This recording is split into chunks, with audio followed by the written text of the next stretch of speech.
Got a good one for you today. We're going to be talking voluntary mini camp. We're going to be talking rookie signings, and we're going to be talking camp battle running backs. Let's stop messing around and jump into the video.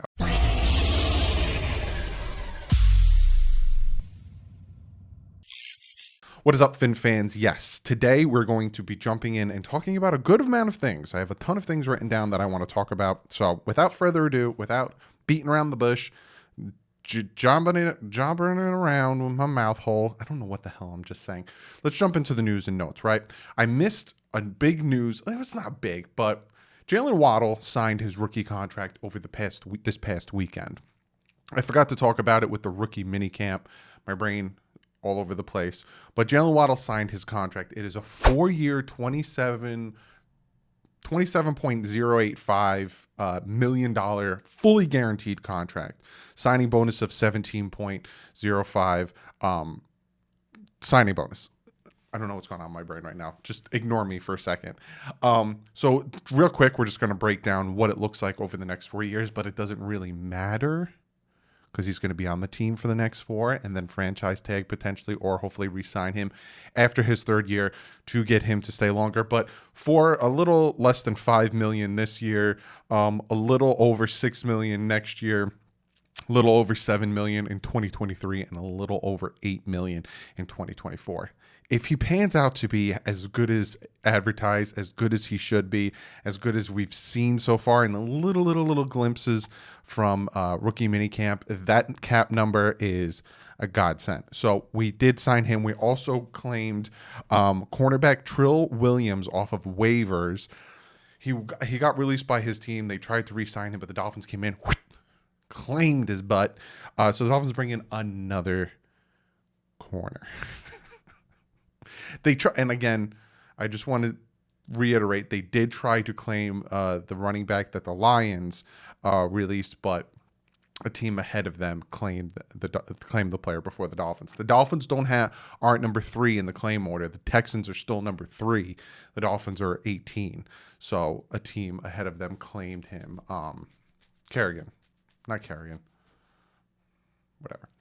So that is that news. Now let's talk about voluntary mini camps. Now, you don't have to go to these. These voluntary mini camps are nothing. You don't have to go to them. It's more, let's get associated with the rookies, with the vets.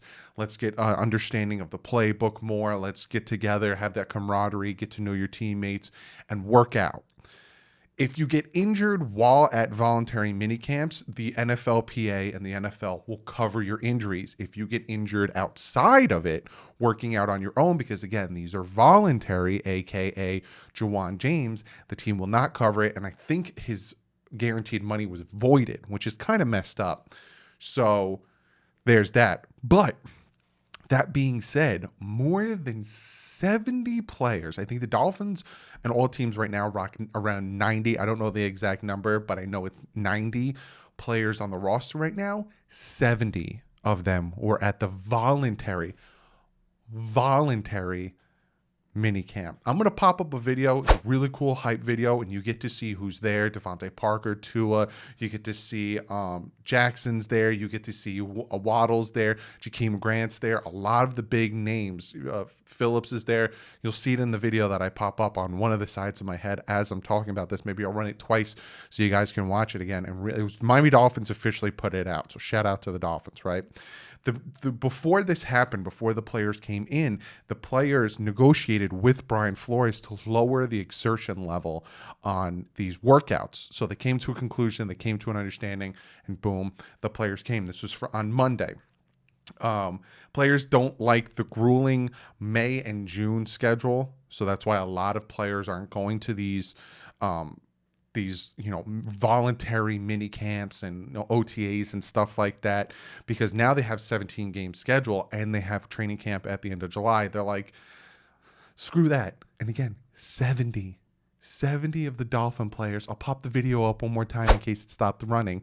70 of our, not even just the secondary, of our stars showed up. They talked to Myles Gaskin, and one of you guys, I'll pop it up. This is going to be part of comment of the day. Miggy, he actually Adam Beasley put a quote up from Myles Gaskin, and Miggy said, "Hey, Doug, what do you think of this comment of the day?" So comment of the day is going to be before the video, because some of the quotes he said were very, very, So he says the playbook has changed.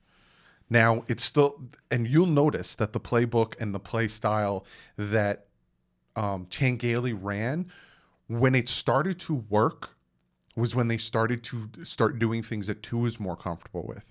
Look at the New England game. They ran RPO like crazy. They had over 100 yards rushing. Tua had 2 rushing touchdowns, completely took over that game and beat the Patriots and knocked them out of the playoffs.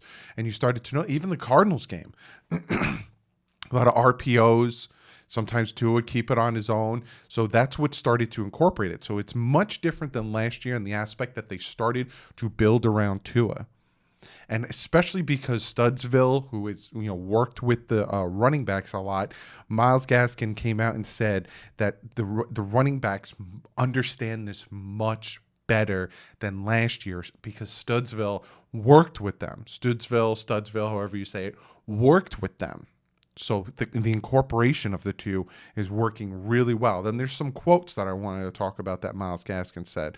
He said, just seeing what Studsville inputted has been on it, and along with George, how they come to bring one offense together, obviously, is a process. I'm excited for some things, but at the same time, I've been around him for a long time, and I know what he likes and what he likes to, what things to look like. So he's saying that he understands what Studsville, because him and Laird and all these guys worked with him last year, can understand it. Then he says it's a whole new playbook. It's not the same as last year. Everyone is open-minded and soaking it all in right now. So hearing this and seeing what the Dolphins are doing just brings in so much excitement for me. And then also Perform, I'm going to tag their @ here, works with Tua, and they put this video of him working out. I can't tell you how excited I am for Tua's second year, because this whole entire offseason, the kid has been working out. Last offseason, he was rehabbing. Rehabbing and working out are 2 different things. And now the kid is working out. He's building his hip strength. He's building his arm strength, building the pocket presence, building up his mobility to become better. There's a lot of people out there that doubt Tua, don't think he's going to be anything good. PFF came out, ranked him the 29th quarterback going into this season. That's just disrespectful to have him behind Sam Darnold. I don't care how you feel about Tua. Disrespectful to have him behind even Taysom Hill. Jameis Winston, the interception machine. So he has so much to prove to shut people up. And I love the hard work that this kid is putting in. I'm going to try. I would love to get the guys from Perform on the channel, maybe pick their brains a little bit. I know they said they can't really talk about what Tua is doing specifically, but if I can get them to come on and maybe talk to us, it'll be really fun. So I'm going to try to work on that. So that's what's going on with the voluntary mini camps. Now let's jump into what the video probably is titled, the main title, and that is the camp battle situation for the running backs. Now, we're going to talk about the running backs we have, right? We have, and I'm going to go in alphabetical order or wherever order they had it on the Miami Dolphins website. This isn't depth chart. This is just alphabetical order. You have Savon Ahmed, who is the last Miami Dolphin to rush for over 100 yards since Kalen Ballage about 2 years ago against the Minnesota Vikings. He on December 20th, he had 23 rushes, 122 yards, 1 touchdown, 4.25 yards, a carry on that one. So you have Savon Ahmed. You have Malcolm Brown, the guy we brought in. He's a 6-year vet off the Rams. His last season was his most rushing yard season. He had 101 rushes, 419 yards, and 5 touchdowns. Then we have Garrett Dokes, the running back, the rookie that we took in the 7th round. The more you watch this kid's film, the more potential he has. And don't be surprised, like a Myles Gaskin, who is a 7th round pick, he actually starts to show up and maybe takes over that top running spot. Speaking of that, we have Myles Gaskin, another guy who, was doing really well, was taking over the lead last year. And unfortunately, he got banged up a little bit. Then he got COVID. He wanted to go on the COVID list. If he played a full 16 game, like I talked about in a previous video, he would have had over 1,000 all-purpose yards. So you got Myles Gaskin. Patrick Laird, A guy that in 2019, he got some of his carries towards the end of the year, really showed some things. But other than that, he's a guy that when you give him the ball, he will produce and he will give you some things. But he was mostly used last year as we need to help Tua get some more time in the pocket. So whenever you saw Patrick Laird in there, he was that guy who's going to stay in and block, or he was going to chip block, and if no one's there, roll out, and Tua was going to dump it to him if no one else was open. Then we have Jordan Scarlett, a guy we brought in this year, and Malcolm Perry, who is a running back / wide receiver on the depth chart. So I will be talking about him again probably next week when I break down the wide receiver camp battle, which talk about 13 wide receivers. That's going to be a long video in itself. Looking at the running back situation, right? We all know the whole story. Najee Harris, ETN, wanting to get Javonte Williams and how that all panned out. And then all you guys wanted to go get Carter or get, this guy, get that guy. They didn't pick any, and then there was running backs that were available. There's still running backs that are out there that people are like, we need to add a running back. But the Dolphins are sitting pat, right? Maybe they like Savon Ahmed, Malcolm Brown, Dokes, Gaskin. Maybe they like these guys. I don't see Malcolm Perry really being a running back. So I see him being more of a wide receiver. But Malcolm Perry has an uphill battle right now because, yes, he had a ton of potential. He was a 7th round pick, but a lot of people liked him, right? Oh, we'll get him in there. Let's see what he can do. But then once they got Bowden, it was like Malcolm Perry kind of fell to the wayside. And then you got Savon Ahmed, who had the 100-yard rushing game, Malcolm Brown, who they brought in, Dokes, another late-round draft pick, and Myles Gaskin, who Dolphins seem to like. It seems like they like Gaskin. It seems like Patrick Laird, Jordan Scarlett, and Malcolm Perry are the odd men out. And again, Malcolm Perry, you might say, well, he's a wide receiver. It don't look good at the wide receiver position. It seems like if he really wants to make something, this might be his little area, or special teams. We'll talk about wide receivers later. But looking at the running back competition, I honestly think it's going to be a three-headed horse, between Ahmed, Brown, and Gaskin. And then, like I said, I don't know what Dokes can do in the NFL. That's why I'm so excited. We have preseason this year. Really get to sit back and watch it. And apparently we have one of our games is going to be nationally televised. I'll talk about that in a later video. But it's going to, I'm very excited for the preseason finally to sit back and be able to watch these guys play. Because last year, 2 weeks. They had 2 weeks to get ready for the season. We don't know what our vets looked like, or they're good or bad, or any of this stuff. Just throw them in there. First 4 weeks, we struggled. Then all of a sudden, we got our stuff together. They threw Tua into the fire. Let's see what this kid can do. And we all know the rest. The rest is history. So I'm very excited to see what these running backs can do. But it seems like the 4 that they'll probably rock with are Ahmed, Brown, Dokes, and Gaskin. Seems like Laird, Scarlett, and Perry are on the odd man out. And I know some of you guys brought up the name Jordan Scarlett. Look him up. He's not a bad guy. But it seems like they're going to rock with those 4 unless they surprise a lot of people and make a move for a potential running back. I don't see it happening, but, there is Todd Gurley out there. There is Le'Veon Bell out there. There is Adrian Peterson out there.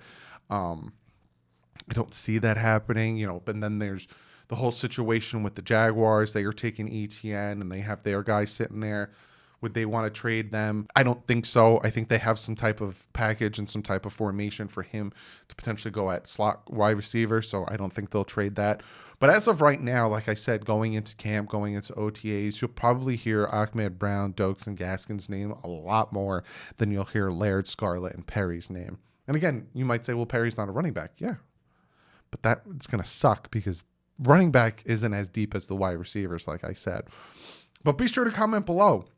Who do you think are going to be the guys? Like I said, I don't think it's going to be a lead back situation. I think it's going to be a back by committee, 3 or 4 of them. Who are your guys? Who are your odd men out? Mine are Laird, Scarlett, and Perry. Who are your odd men out, and who do you think the Dolphins are going to run with? And do you think they will make a play for running back? Do you see anybody potentially for a trade or anything like that? But be sure to comment below. I already got to comment of the day in the first part when we were talking about voluntary with Miggy. But always comment below. I love reacting, reading to your comments, chatting with you guys, especially you guys that are cool. You know who you other guys are. You know who you are. But be sure to check out patchvibes.com. Fantastic site, ton of patches, ton of t-shirts. They have their own stuff. They have Dolphin stuff. Use the promo code DDW. You get yourself 20% off. And Miami sports music. Check them out. They got their YouTube channel. They got their website. They have a ton of collaborations. Me, TD, Wade, Jamie Bahama. They got so many cool people. Be sure to go over, check it out. Hit that subscribe button. Other than that, guys, I will see you Friday. Unless news breaks. I'll see you Friday with the next video. I'm thinking we're going to be doing a Miami Dolphins Mythbuster. I'm also thinking maybe going live this Saturday night. Comment below. Do you guys want me to go live Saturday night? Maybe we'll do a nice little Q&A session. I don't know. But other than that, guys, I'll see you Friday. But like usual, stay classy. Fins up.